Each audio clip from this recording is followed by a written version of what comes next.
Hola de nuevo. Está raro hacer videos de nuevo después de un tiempo, pero bueno. El día de hoy quiero hablarles un poco de nuevo realismo. Aquí tengo un libro que me lo regalaron, muchas gracias. Am, y, y tiene a diversos autores como Mauricio Ferraris, Quentin Meillassoux, Marcus Gabriel, Graham Harman, Mario Teodoro, Laureano Ralón, Marcela García y Gerardo Roberto Flores. El libro está escrito, bueno, el coordinador es Mario Teodoro Ramírez. Y nada, ahorita acabo de leer unas como 100 páginas en las cuales se explican tres aspectos de Quentin Meillassoux y quería hablarles justo de este tipo que me parece muy muy interesante. Hace poco tomé un pequeño curso y nada, aprendí bastante, me gustó mucho. Para poder explicar más o menos en qué consiste el nuevo realismo, voy a citar un poco el libro. Mm, a ver, ¿dónde puedo empezar? Bueno, vamos a explicar un poco qué es el realismo. Es básicamente la tesis de que existe un mundo independiente de nosotros.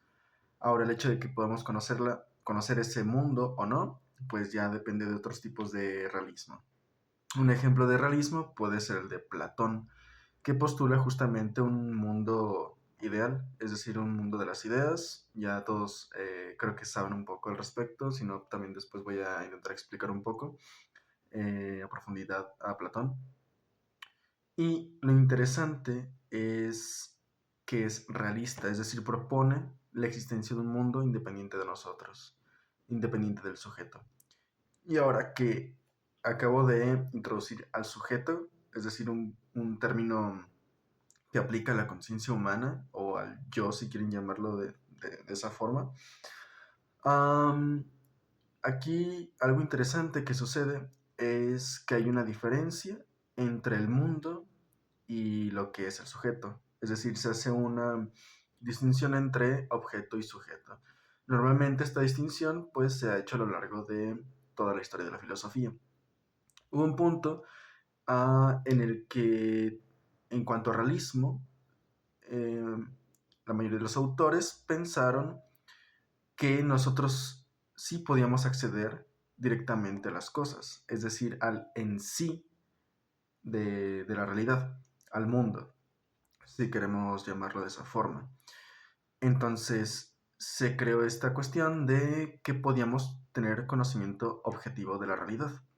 Ahora, después hubo un momento que llegó una persona llamada Kant, Immanuel Kant.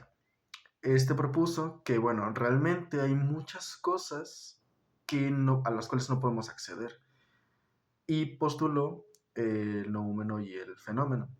Es decir, aquellas características que dependen solamente uh, del mundo, de la objetividad, y que nosotros no podemos acceder a ellas. En su crítica de la razón pura, él dicta estos dos marcos, el noúmeno y el fenómeno. El noúmeno es aquel en sí de la realidad, o la realidad objetiva, digamos, a la cual no podemos acceder. Más bien lo único que obtenemos son ciertas experiencias, conceptos, pero ¿qué pasa? Que no podemos acceder al en sí de la realidad. Digámoslo así, siempre que intentamos ver fuera de nosotros, lo que realmente observamos son experiencias filtradas por los sentidos. Más bien, ¿cómo podemos explicarlo?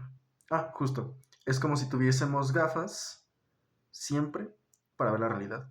Entonces, lo que pasa es que nunca vemos la realidad en sí misma. Más bien vemos, um, ¿cómo decirlo? Como una representación de la realidad. Otra forma de verlo es, por ejemplo, ustedes que están viendo este video, no me están viendo a mí. al yo actual.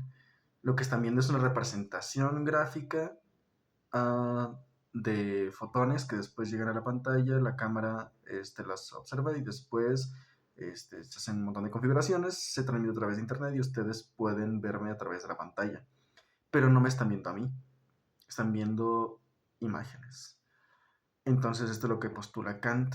Desde Kant hasta hace poco mmm, pasó que se tuvo esta concepción de que no podemos acceder a la realidad en sí misma. Tal vez, por ejemplo, con Hegel es muy cierto que aún teniendo la concepción de sujeto y objeto y una dialéctica entre ambos, pues coincide en que tenemos cierta objetividad del mundo. Pero claro, no él en sí.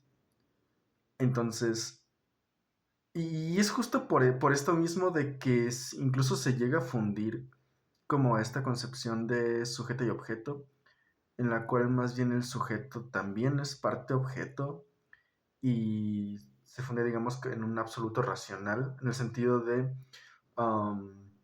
que la naturaleza es racional, el ser humano es racional y por ende ambos pueden tener una cierta interacción, a la cual todo tiende hacia la racionalidad. Ahora, ¿qué pasa en el siglo XXI, en el siglo XX? Llega Quentin Meillassoux. Y justamente algo muy interesante que plantea es volver a las categorías previas a Kant, dejando de lado pues una tradición de, no sé, 300 años más o menos, desde Kant hasta ahorita. Y bueno, es muy importante observar esto. ¿Por qué? Porque rompe justamente con esta tradición de que hay dos elementos en la realidad, sujeto y objeto. Para Meillassoux, lo importante no es solamente regresar a una idea anterior a Kant, sino más bien recondicionarla, hacer algo novedoso en el que ya no haya esta distinción tajante entre sujeto y objeto. En el sentido de que,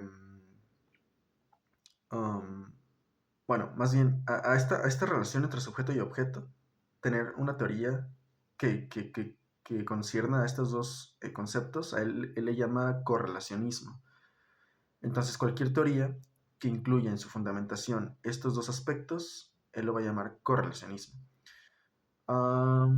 Él comienza haciendo una distinción entre objetos, bueno, entre cualidades primarias y cualidades secundarias. Las cualidades primarias serán aquellas que pertenecen a los objetos, que pertenecen al en sí de la realidad. Y los objetos, las cualidades secundarias son aquellas que percibe el sujeto. Aquí, por ejemplo, algo que se puede rescatar, bueno, un ejemplo, perdón, de cualidades primarias son las medidas que tiene un cierto objeto, las mediciones, el volumen, la masa, la densidad, etc. Cosas que, por ejemplo, no observamos a simple vista. Entonces, por ejemplo, las cualidades secundarias ahora son cosas que percibe el sujeto, como el color, el aroma o sensaciones que solamente se dan en el propio sujeto o en la conciencia de los objetos. ¿Qué más quería decirles acerca de esto? Bueno, él hace esa distinción y ahora a través de las matemáticas, que justamente son las mediciones de los objetos, nosotros podemos dar cuenta de aquellas cosas que son verdaderas en la realidad y que nosotros también podemos acceder a ellas. Es decir, Meillassoux lo que hace es decirnos, bueno, no es una situación tajante como en Kant, en la que no podemos reconocer ningún valor de la realidad, del mundo, sino más bien él traza los límites en los cuales sí podemos acceder al conocimiento de la realidad, que es justamente con base a las matemáticas, que eso nos llevaría a las cualidades primarias y justamente al en sí de la realidad, aquellas cosas que solamente pertenecen a los objetos. Y a través de estas matemáticas, puedes justamente dar cuenta del en sí, de la realidad. que es algo que ya se había perdido mucho, porque justamente en este siglo que, bueno, conlleva pues el giro de la posmodernidad, que, bueno, desde Kant justamente lo que se hace es decir, bueno, el sujeto es el centro, digamos, del conocimiento y por tanto el yo es aquella primacía sobre la cual debemos fundar nuestras teorías filosóficas. Eso también viene de Descartes en el cogito cartesiano. ¿Qué es lo primordial para el conocimiento o para una teoría filosófica? El yo pienso.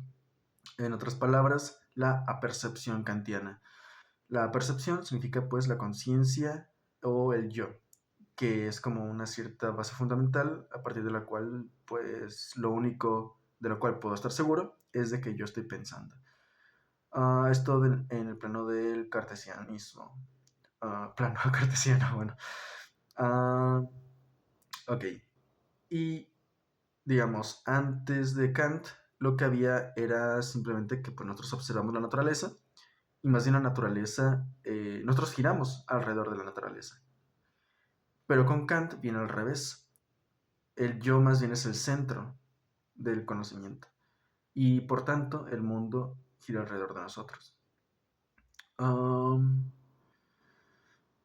Bien, y con Meiyasu, más bien lo que se trata es de no poner tanto una atención al sujeto, como lo ha hecho incluso en la posmodernidad, que digamos todo es subjetivo, entre comillas, porque tampoco se trata de eso. La posmodernidad, después veremos en otro video, intentaré explicar más a detalle qué significa esto de la posmodernidad, que más bien significa no poder acceder a fundamentos ontológicos reales, es más bien la pérdida de las fundamentaciones, más no significa esto que todo sea relativo y que todo sea subjetivo. Pero bueno, dejando esto un poquito de lado, ¿qué nos dice Meiyasu al respecto? ¿Qué nos dice?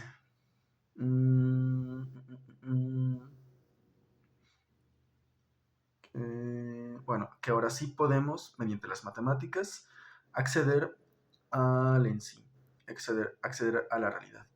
Y con ello, pues se intenta llegar a lo que querríamos llamar conocimiento absoluto, que es aquello absoluto de la realidad, aquella cosa que jamás cambia, que es necesaria para la realidad.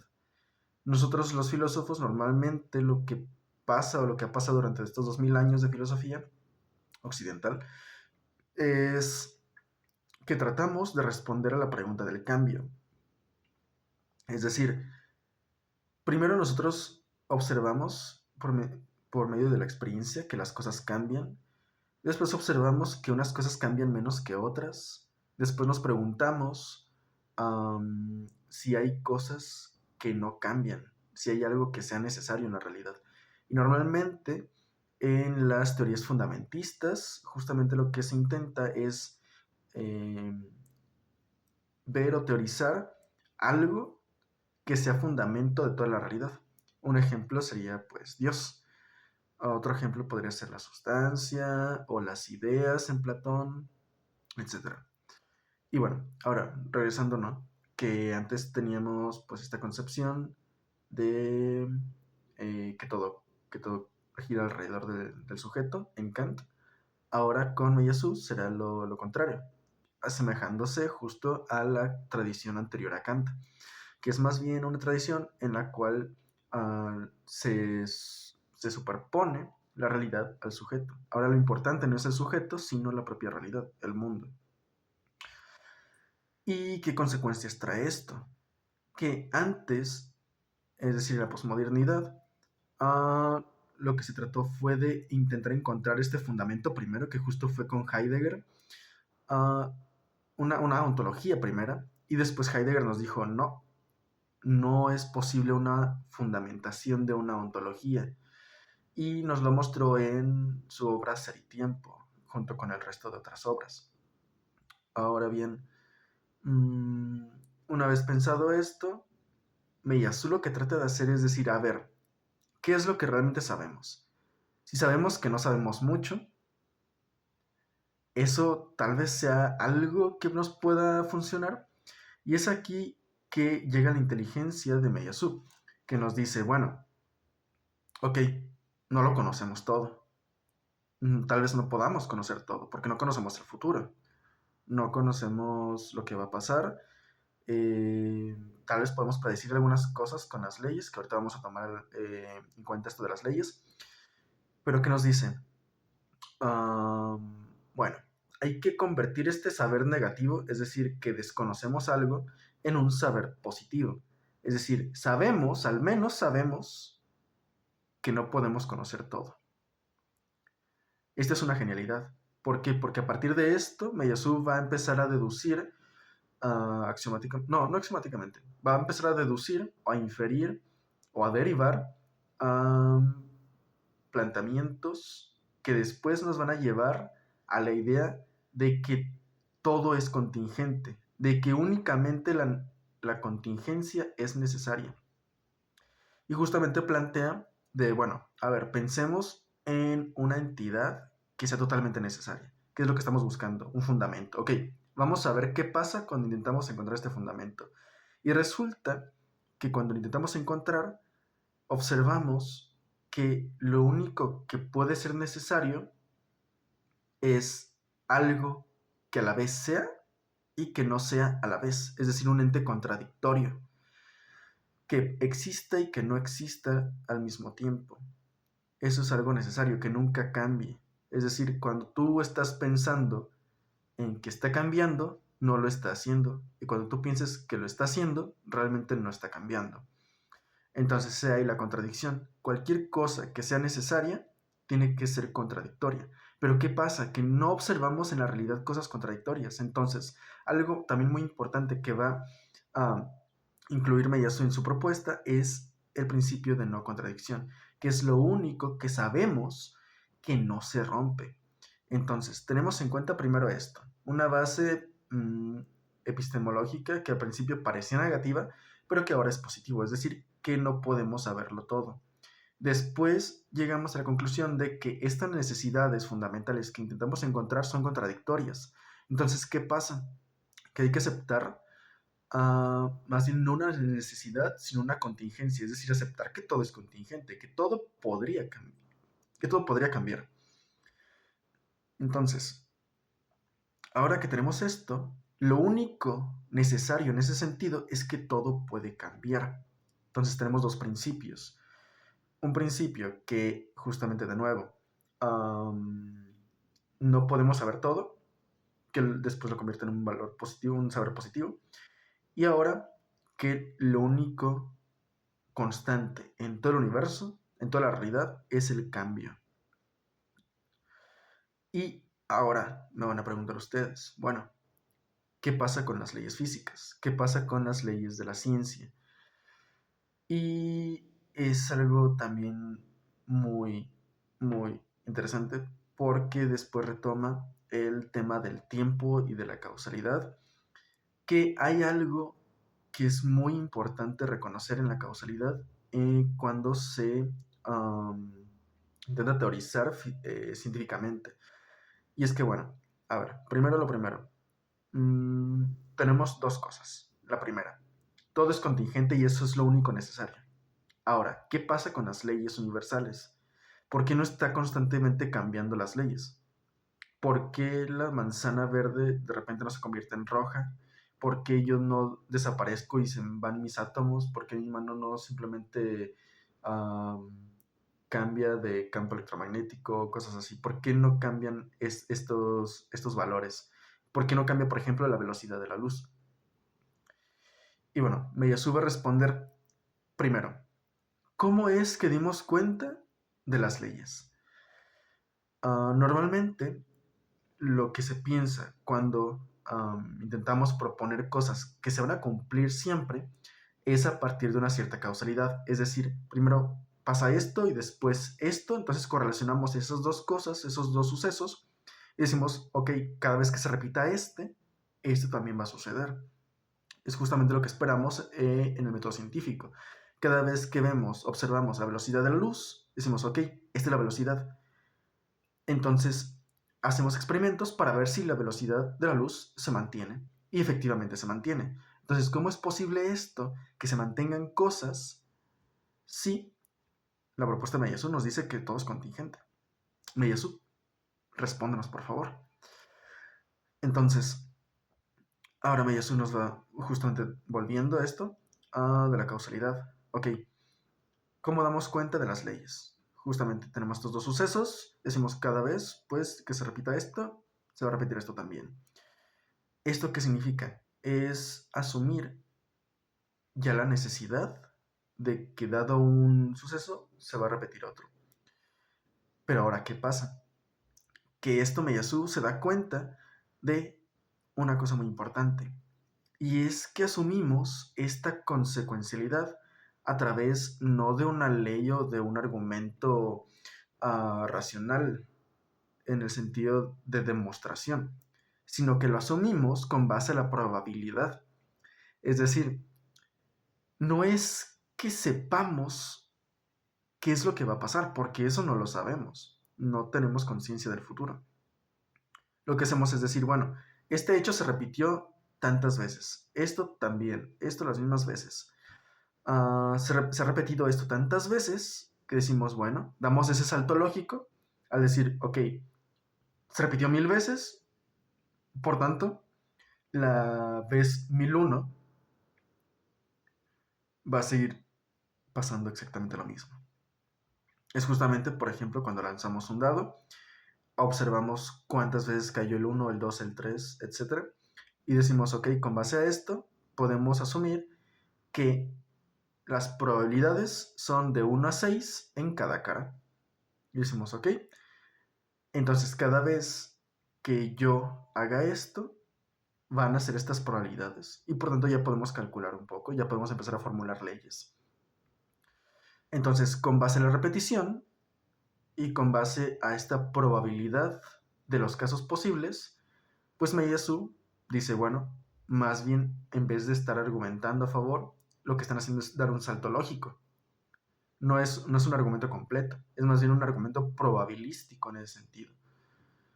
Entonces se saltan los científicos de esto y esto, esta agrupación de un montón de resultados exactamente iguales, damos el salto lógico de siempre se va a repetir lo mismo, siempre va a dar el mismo resultado. Y dice Miyazu, eso no es lo que se debería hacer. Ese es un salto lógico que no viene a cuenta. ¿Y por qué hacemos este salto lógico? Justamente porque estamos acostumbrados a tomar la causalidad, a reconocer en la causalidad el hecho de que justamente sucede algo, después vemos que sucede otra cosa y siempre va a pasar exactamente lo mismo. Pero es más bien un argumento probabilístico, más que una ley necesitarista. Entonces Meyasu dice, bueno, como no sabemos qué es necesario, tengamos en cuenta de que esto puede cambiar.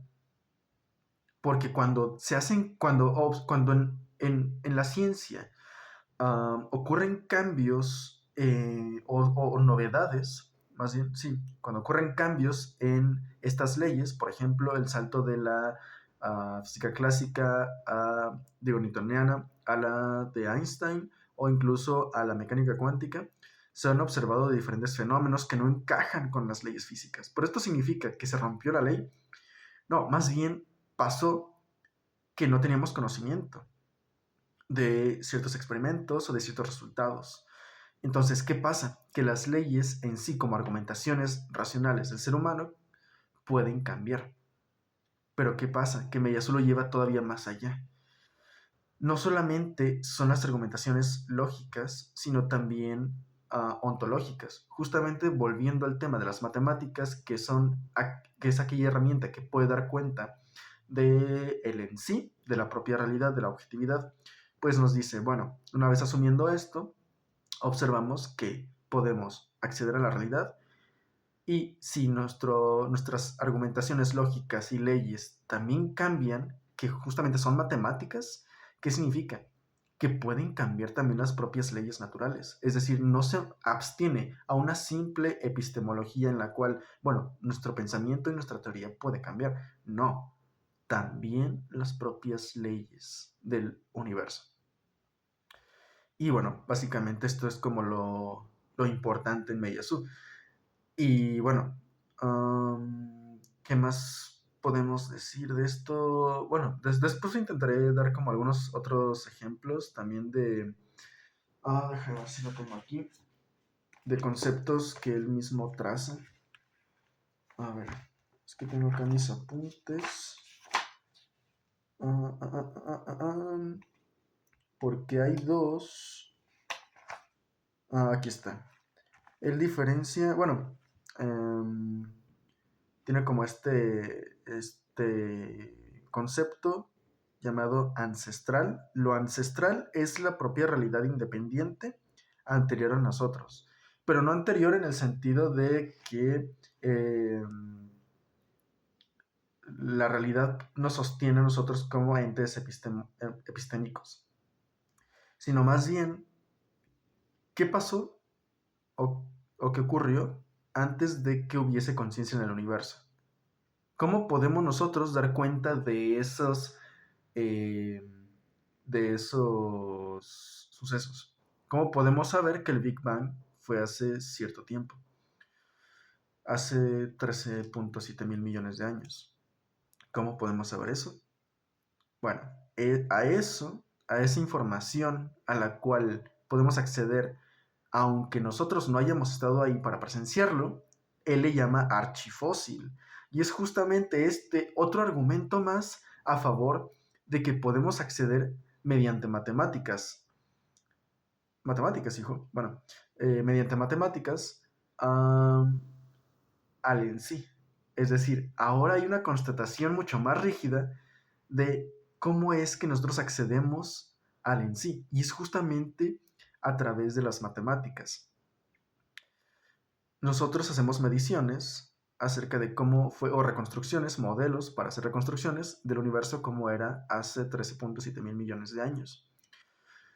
A partir de esto, pues utilizamos matemáticas. Entonces, ahí las matemáticas funcionan como una herramienta para poder llegar o acceder a ese en sí que ni siquiera nosotros, no solamente como entes finitos antes de nacer, sino antes de que la propia conciencia fuese o emergiese en el universo. Esto también es muy importante recalcarlo. Ahora bien, el archifósil, que es otro concepto, es lo material desde el que se prueba lo ancestral, es decir, todo aquello matematizable, todo aquello actual, por ejemplo, no sé, los huesos de dinosaurio o las estrellas que vemos en este momento. Eso es un archifósil, es decir, aquellas cosas que en este momento podemos medir y por lo cual podemos dar cuenta de aquella realidad independiente de nosotros. Entonces son estos dos conceptos. Lo ancestral, que es la realidad independiente, anterior a nosotros, antes del pensamiento, antes de la propia conciencia, y el archifósil, que es simplemente la materia a la cual podemos acceder actualmente para poder dar cuenta de lo ancestral. Que justamente el archifósil, pues se da cuenta, bueno, utilizamos el archifósil para dar cuenta de lo ancestral justamente mediante las matemáticas. Todo aquello matematizable es un archifósil.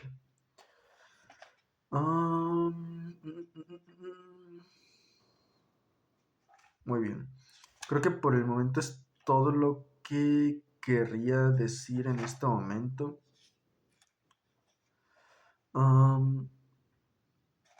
¿Qué más? ¿Qué más puedo decir? Bueno, básicamente fue eso. Meiyasu, un poco de realismo, nuevo realismo, realismo especulativo, realismo postcontinental.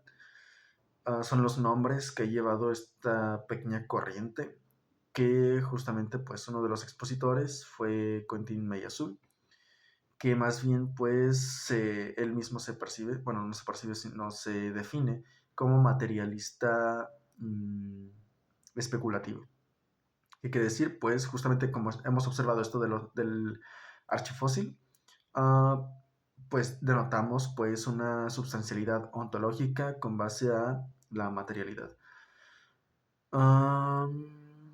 ¿Qué más? Pero también existen pues otros autores, los cuales ya mencioné al principio del video, y que después me gustaría hacer un pequeño análisis.